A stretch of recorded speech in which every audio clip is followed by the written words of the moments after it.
15 વર્ષથી પાલેજમાં જૂના અને જાણીતા computer, laptop, CCTV camera service, printer repairing તેમજ નવા અને જૂના કોમ્પ્યુટર લે વેચ કરનાર. એડમિશન ફોર્મ તેમજ તમામ સરકારી ફોર્મ ઓનલાઈન ભરી આપવામાં આવશે. અંકલેશ્વરમાં સ્પેશિયલ ઇન્વેસ્ટમેન્ટ રિજન એસઆઈઆરની કામગીરીમાં કથિત ગેરરીતિઓના ગંભીર આક્ષેપો સાથે કોંગ્રેસ અને આમ આદમી પાર્ટી દ્વારા છેલ્લા 2 દિવસથી આક્રમક વિરોધ પ્રદર્શન, જેણે હવે એક મોટા રાજકીય સંઘર્ષનું સ્વરૂપ ધારણ કર્યું છે. આ વિવાદે ત્યારે ઉગ્ર વળાંક લીધો જ્યારે ગત રાતે ભાજપના કેટલાક બૂથ લેવલ એજન્ટોને ફોન દ્વારા તેમજ રૂબરૂમાં ધમકી આપવા અંગેની લેખિત ફરિયાદ અંકલેશ્વર એ ડિવિઝન પોલીસ મથકે નોંધાઈ હતી. આ મામલે પોલીસે ત્વરિત એક્શન લેતા રાતોરાત કોંગ્રેસના નગરસેવકના 2 પુત્રો શોએબ ઝઘડિયાવાલા અને અન્ય કાર્યકર સહિત આમ આદમી પાર્ટીના શહેર પ્રમુખ વિનય વસાવાને અટકાયત કરી લીધી હતી. આ અટકાયતના સમાચાર વાયુ વેગે ફેલાતા વિરોધ પક્ષોમાં ભારે રોષ જોવા મળ્યો હતો અને મોટી સંખ્યામાં કાર્યકરોએ રાતે જ પોલીસ મથક બહાર જમાવડો કર્યો હતો. આ કાર્યવાહીના વિરોધમાં સવારથી જ અંકલેશ્વર એ ડિવિઝન પોલીસ મથક બહાર કોંગ્રેસ અને આપના અગ્રણીઓએ એક સાથે મળીને ધરણા પ્રદર્શન શરૂ કર્યા છે. પ્રદેશ કોંગ્રેસના મહામંત્રી સંદીપ માંગરોલા, શેરખાન પઠાણ, શકીલ અકુજી, ધનરાજ વસાવા, વિપુલ વસાવા અને શરીફ કાનુગા જેવા દિગ્ગજ નેતાઓએ પોલીસ તંત્રની નિષ્પક્ષતા સામે સવાલો ઉઠાવતા આક્ષેપ કર્યો છે કે પોલીસે અત્યારે શાસક પક્ષ ભાજપના હાથની કઠપૂતળી બનીને કામ કરી રહી હોવાનું તેઓએ આક્ષેપ કર્યા હતા. વિપક્ષી નેતાઓનું કહેવું છે કે એસઆઈઆર અને મતદાર યાદી સુધારણા જેવા મહત્વના મુદ્દે રજૂઆત કરનારા કાર્યકરોને ખોટી રીતે નિશાન બનાવીને લોકશાહી ઢબે ઉઠતા અવાજને દબાવવાનો પ્રયાસ થઈ રહ્યો છે. હાલમાં કોંગ્રેસે એવી કડક ચીમકી ઉચ્ચારી છે કે જ્યાં સુધી અટકાયત કરાયેલા તમામ કાર્યકરોને સત્વરે મુક્ત કરવામાં નહીં આવે ત્યાં સુધી આંદોલન અને વિરોધ પ્રદર્શન ચાલુ રહેશે, જેના કારણે સમગ્ર અંકલેશ્વર પંથકમાં ભારે રાજકીય ગરમાવો અને ચુસ્ત પોલીસ બંદોબસ્ત જોવા મળી રહ્યો છે. સમગ્ર ગુજરાત રાજ્યની અંદર એસઆઈઆરની જે કામગીરી અત્યારે ચાલી રહેલી છે એની સામે અનેક પ્રશ્નો ઊભા થઈ રહેલા છે. જે પ્રમાણે ચૂંટણી પંચ અને આખું તંત્ર ભારતીય જનતા પાર્ટીના હાથા બની અને મતદારોનો અધિકાર છીનવવાનું કાર્ય કરી રહેલા છે. 7 નંબરના જે ફોર્મ છે એ ફોર્મ ગાંધીનગર કમલમમાંથી દરેક વિધાનસભા વાઇઝ ટાઈપ થઈને એક સરખા આવેલા છે. ખરેખર 7 નંબરનો જે નિયમ છે એ વાંધો રજૂ કરનાર જે તે મતદાર મંડળનો મતદાર હોવો જોઈએ અથવા એનો બીએલઓ એ આધાર પુરાવા સાથે એ વાંધા અરજી રજૂ કરી શકે અને તો જ એ જે તે અધિકારી છે એ એની અરજી સ્વીકારી શકે. પરંતુ અહીંયા નિયમોને તાર ઉપર લટકાવી દેવામાં આવ્યા છે અને ભારતીય જનતા પાર્ટીના કમલમના નિયમો લાગુ કરવામાં આવ્યા છે અને મતદારોનો અધિકાર છીનવવા માટેનો પ્રયાસ થઈ રહેલો છે.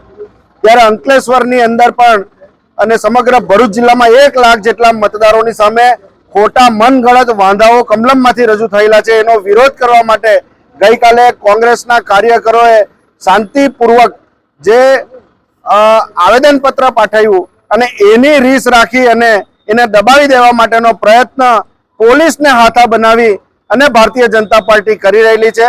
અત્યારે કોંગ્રેસના કાર્યકરોને શોએબ ઝઘડિયાવાલાથી લઈને અન્ય કાર્યકરોને અહીંયા અટકાયત કરવામાં ગઈકાલ રાતથી આવી છે.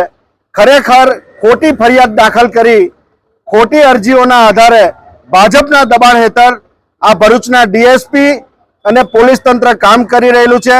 ભરૂચ જિલ્લાની અંદર કાયદો અને વ્યવસ્થા જાળવવાને બદલે નશાબંધી હોવા છતાં અહીંયા ખુલ્લેઆમ દારૂની પરમિશન આ એસપીના રાજમાં આપવામાં આવી રહેલી છે. એના ઉપર કાયદો અને વ્યવસ્થા જાળવવાનું કામ કરવાનું મૂકીને ભારતીય જનતા પાર્ટીના એજન્ટ બનવાનું કામ અક્ષયરાજ મકવાણા એસપી ભરૂચ કરી રહેલા છે. ત્યારે એમને અમે ચેતવવા માંગીએ છીએ કે ભારતીય જનતા પાર્ટીનો એક પણ આગેવાન તમને બચાવવા નહીં આવે. તમે ભાજપના એજન્ટ બનવાનું બંધ કરો અને લોકોનો જે મતાધિકાર છે એ લોકતંત્રની અંદર એનો અધિકાર છે એને છીનવવા માટે તમે આડકતરી રીતે જે ભારતીય જનતા પાર્ટીને સમર્થન કરી રહેલા છો એને કોંગ્રેસ ક્યારેય સાખી નહીં લે. અને અત્યારે અમે માંગ કરીએ છીએ કે જે મિત્રોની અહીંયા અટકાયત કરવામાં આવી છે એમને તાત્કાલિક મુક્ત કરવામાં આવે અને અમે પણ ફરિયાદ આપવા માંગીએ છીએ. નગરપાલિકાના પ્રમુખ વિરુદ્ધ ઓડિયો ફરે છે, એ ઓડિયોની વિરુદ્ધમાં અમે અરજી આપવા માંગીએ છીએ. તમે કેમ કોઈ એની અંદર ફરિયાદ દાખલ નથી કરતા? BLA 2 એ અરજીઓ કોર્પોરેટરની ઉપર આપી છે 7 નંબરનું ફોર્મ ભરીને, એ BLO2 એના લિસ્ટમાં નથી. આમ છતાં એ અરજી સ્વીકારનાર અધિકારી એની સામે પણ ફરિયાદ અમે અત્યારે દાખલ કરવા માંગીએ છીએ. તમે અમારી પણ ફરિયાદ લો અને તાત્કાલિક એ લોકોની પણ અટકાયત કરો, ધરપકડ કરો અને IPC હેઠળની કાયદેસરની કાર્યવાહી કરો એવી માંગણી છે. અને જ્યાં સુધી આ માંગણીઓ સંતોષાય નહીં ત્યાં સુધી અમે અહીંયા ધરણા ઉપર બેસવાના છીએ.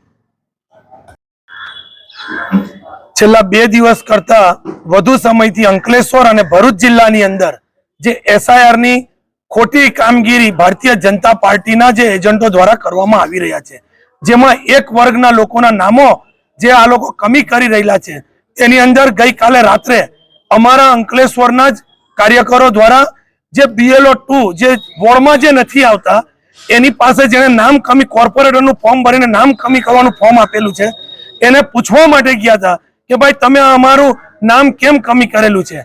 બસ આટલી જ જે BLO2 છે એ પોતે મળ્યા નથી, એના ફાધર સાથે વાત થઈ હતી, એમણે કીધું કે અમને કઈ ખબર નથી. આટલી જ વાત થઈ. એની અંદર અમારા યુવક કોંગ્રેસ અને કોંગ્રેસના કાર્યકરોને ખોટી રીતે અંકલેશ્વર શહેરના પોલીસના PIના ઓર્ડરથી જે કોઈ પોલીસ વાળા એમને રાતે ધમકાવી ડરાવી અને પોલીસ સ્ટેશનમાં લઈ આવેલા છે. તાત્કાલિક ધોરણે આ લોકોને અહીંથી મુક્ત કરવામાં આવે અને જે લોકોએ રાતે એ લોકોને ડરાવ્યા, ધમકાવ્યા ને ખોટી રીતે એ લોકોને લાવેલા છે એમની પણ અમે લોકો કાયદેસરની એ PI હોય કે કોન્સ્ટેબલ હોય કે LCB ના પોલીસ વાળા હોય કોઈ પણ પર અમે લોકો ફરિયાદ કરવાના છે.